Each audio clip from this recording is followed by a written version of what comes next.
en compagnie de David Lanier, qui est le monsieur météo à la fédération. Il était là pendant les JO, il est là également sur les Paralympiques. Alors David, c'est une journée un petit peu particulière aujourd'hui, là. Qu'est-ce qui se passe?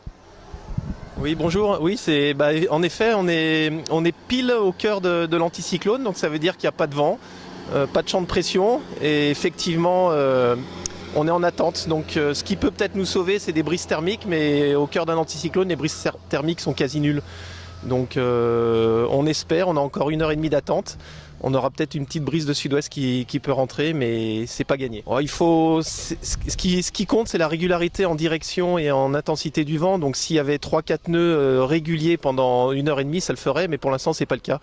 Pour l'instant, ça oscille entre 2 et 5 nœuds, et en direction, ça oscille sur 30 degrés, donc c'est quand même pas calé. En fait, c'est le travail de 4 ans, c'est-à-dire qu'il y a eu toute une étude pendant 4 ans sur site pour étudier les effets de site, le courant, les brises thermiques, les vents synoptiques.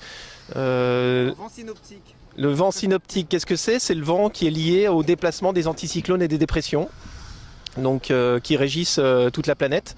Et puis les effets de site, c'est les déviations engendrées par le relief. Les brises thermiques, c'est les vents qui sont créés par le réchauffement des terres par rapport à la température de la mer. Les brises thermiques plutôt en début d'après-midi. Voilà, donc les brises thermiques, en fait il y a deux types de brises thermiques. Il y a la brise thermique de nuit qui est sur le plan d'eau jusqu'à 10-11 heures du matin.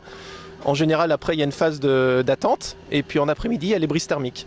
Et la particularité du plan d'eau de Weymouth, c'est le mélange de ces trois phénomènes. Le vent synoptique, les brises thermiques et les effets de site locaux. Le plan d'eau où les paras naviguent, c'est au pied du rocher de Portland. Donc effectivement, il y a des déviations importantes. Le rocher fait 130 mètres au plus haut. Donc le vent, il est dévié. À la fois, le vent passe par-dessus le relief, et il est aussi dévié de part et d'autre du relief. Donc effectivement, ça engendre des effets de site assez importants. Et puis la particularité, c'est que le plan d'eau, il est également entouré de la dune de Galets, qui est au sud-ouest du plan d'eau.